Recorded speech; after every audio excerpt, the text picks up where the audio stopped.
आणि आता बातम्यांचा घेऊया सविस्तर आढावा। धाराशिवमध्ये गेल्या 3 दिवसांपासून पावसानं थैमान घातले। एनडीआरएफच्या जवानांकडून अजूनही बचाव कार्य सुरूच आहे। एनडीआरएफच्या जवानांना बचाव कार्यादरम्यान काय अडचणी येत आहेत, बचाव कार्यादरम्यानचा त्यांचा अनुभव कसा होता, याबाबत त्यांच्याशी संवाद साधलाय वैभव परबनं। पाहूया। खरं तर आज शेतकऱ्यांच्या शेतीला नदीचं स्वरूप आलंय आणि याचाच आढावा आपण एबीपी माझाची टीम आहे ती एक्सक्लुझिव्हली या बोटीच्या माध्यमातून घेत आहे। हे संपूर्ण आहे, हे ऊसाचं शेत आहे। या ऊसाच्या शेताची काय अवस्था झालेली आहे आपण पाहू शकतो। आज संपूर्ण शेतकरी हळहळला आहे। जो शेतकरी दरवर्षी पावसाची वाट बघत असतो त्या शेतकऱ्याची आज काय अवस्था झाली आहे हे आपल्याला सर्वांना समोर आलेलं आहे। मी सध्या आहे परांडा इथल्या गावामध्ये।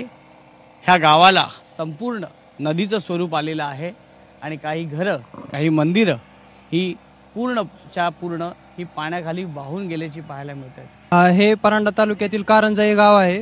इथे सध्या नदी पात्राच्या वरी कमीत कमी 500 मीटर पाणी आलेलं आहे वरती आणि पूर्ण गाव पाण्याखाली गेलेला आहे। सध्या आमच्या शेतातील ऊस हा सगळा पाण्याच्या प्रवाहाने वाहून गेलेला आहे।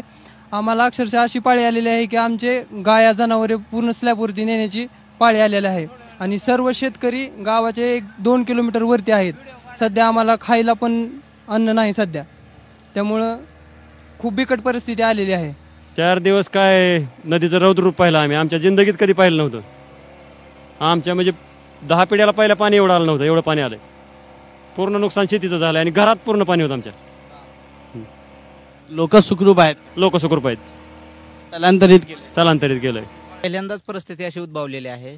भरपूर असं नुकसान झालेलं आहे आणि ज्यावेळेस आम्ही गाया काढत होतो 4 गायावरती निसतोर माघारी येऊन बघतो तर अक्षरशः 4 जनावर माझी गेलेले आहेत पाण्यामध्ये। इतकी भयान परिस्थिती आहे।